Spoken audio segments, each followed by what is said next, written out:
Hi, okay, I'm here now. All right. So anyway, so on the bottom here is the first series of myths and legends I got into. It was published by Time Life Books, and they're usually by subject. And like for example, I'll grab one at random. This one is called Magical Beasts. So it's mostly about magical creatures from different myths and legends, like the unicorn, the dragon, and others.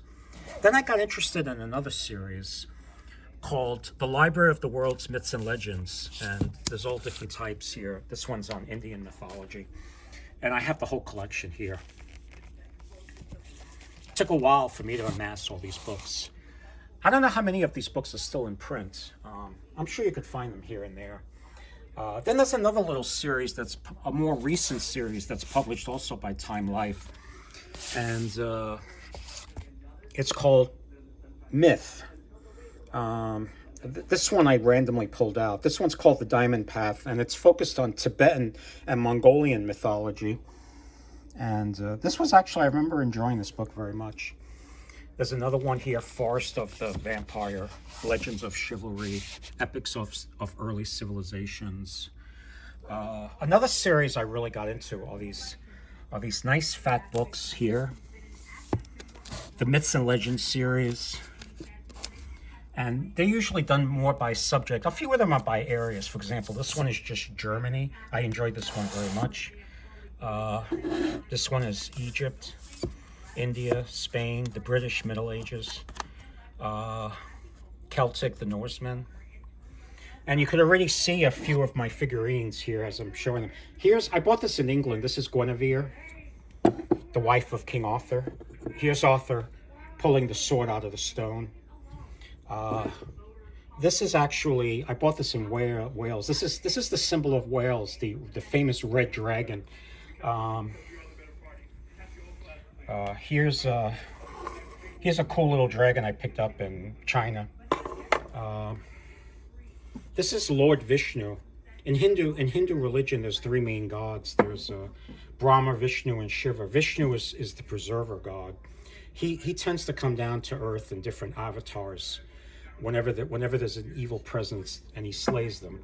And he's lying on the couch, which is basically the serpent Sesha. And he's got his wife Lakshmi massaging his feet. And this weird object here is an ashtray. I picked this up in Bolivia. Now, Bolivia is known as having an ancient site called Tiahuanaco. And it's basically an ancient site. What happens is that in Bolivia, there were, just like in Peru, there were people who spoke Quechua. They were the Incas. But in Bolivia, there were people known as the Aymar. And there's still Aymar speakers in Bolivia to this day. I actually went to one. He was a fortune teller. He read coca leaves. And,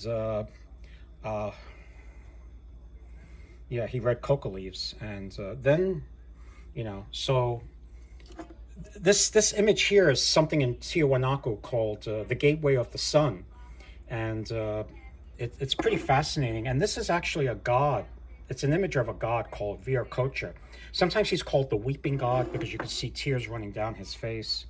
And up here I have, this is Lu, the champion of the gods of Ireland, who killed the champion of the enemy of the gods, Balor of the Baleful with his slingshot. The stone went through his eye and killed him. Here's a god from Egypt I picked up. This was a little stone figurine factory that I went to, and I want an image of Ra, the sun god, who has the head of a hawk, or falcon rather, and they gave me him. I'm not completely sure this is Ra. Usually the headdress is more circular. It's the sun disk. This creature here is from China. He's called a qilin. It's kind of their unicorn. From Norway, this is Odin, and here he's got his two ravens, Hugin and Munin, that are at the top of his chair. He's missing his eye, as you can see. His left eye he's missing. He pulled it out and threw it in a well of wisdom in order to gain secret knowledge, because Odin was always in search of knowledge. From Italy, I don't know if you could see it. From Italy, I picked up this. That's San Giorgio. He's or Saint George. He's the slayer of the dragon. This dragon was given sacrifices, so he stopped the practice of sacrificing people to this dragon, and became a saint.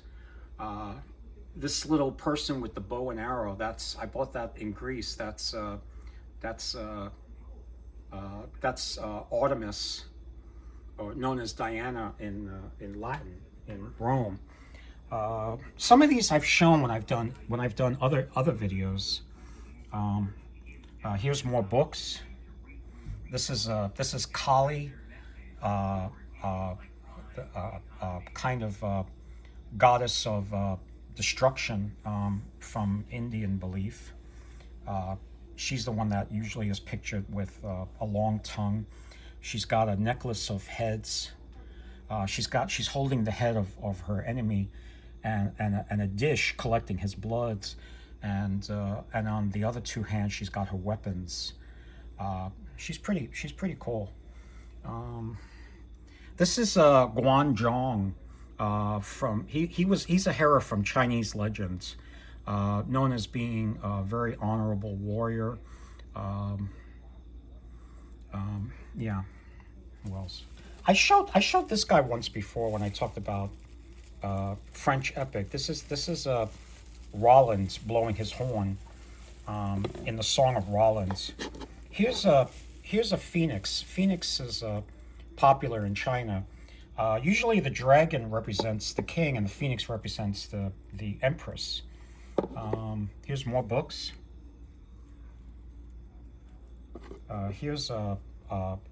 This is a lapis lazuli stone of Ganesh, the elephant-headed god of Hindu belief. What else? This is the Mexican fire god of the Aztecs. Mexican belief system. Who else?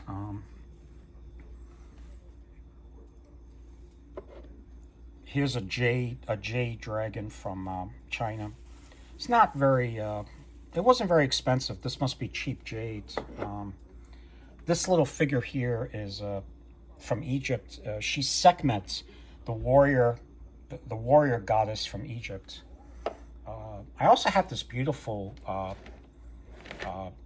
sandalwood image of Lakshmi from India. I don't know if this is genuine sandalwood, but it smells nice.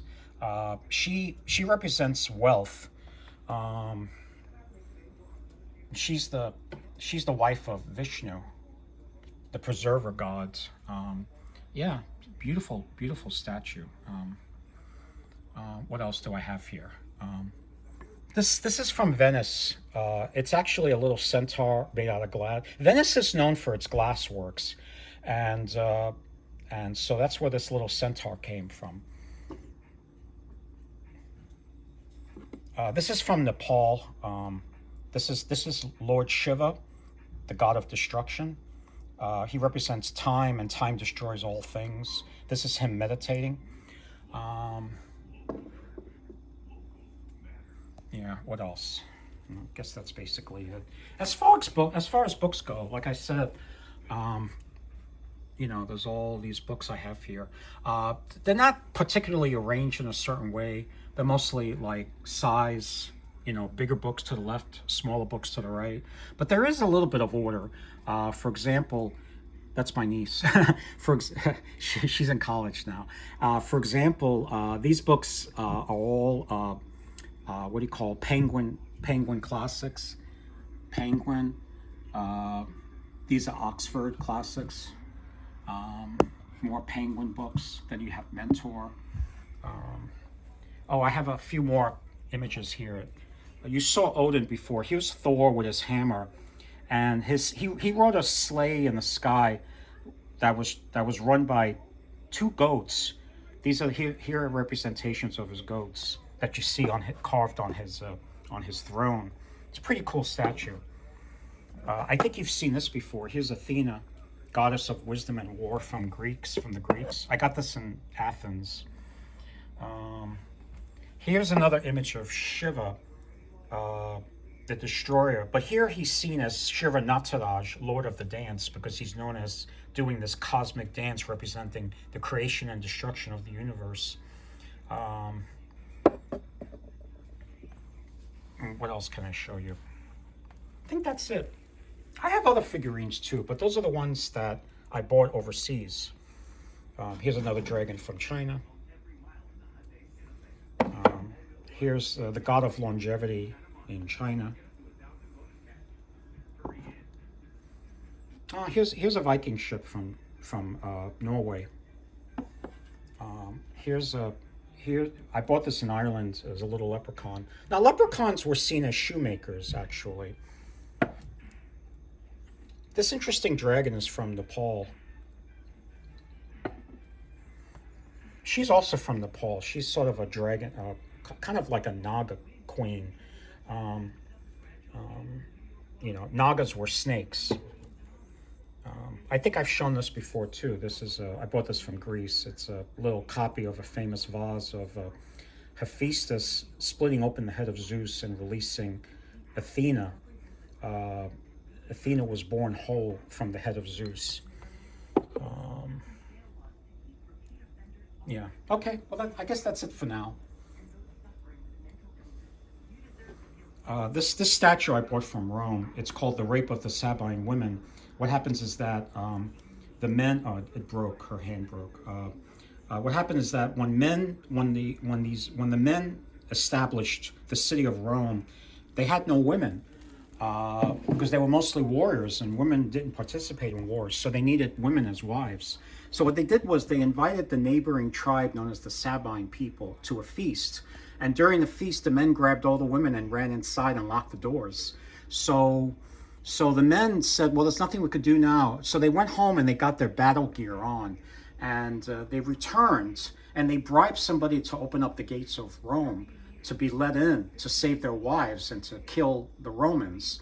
But by that time, the women themselves ran out and placed themselves in between the two armies and said, no, don't fight.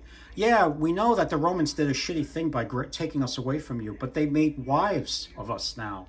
And we're not only wives, we're mothers. They carried us over the thresholds, which is a symbolic gesture, which went on for a long time of carrying the bride over the thresholds, which is seen as making her respectable. I don't think anybody does that today anymore. You know, the idea of carrying the bride over the thresholds. So they made respectable women out of us. So we're now wives, and we're citizens of Rome, and we're mothers. Some of us are mothers now. Apparently a lot of time went by the time the men of the Sabines got ready for war.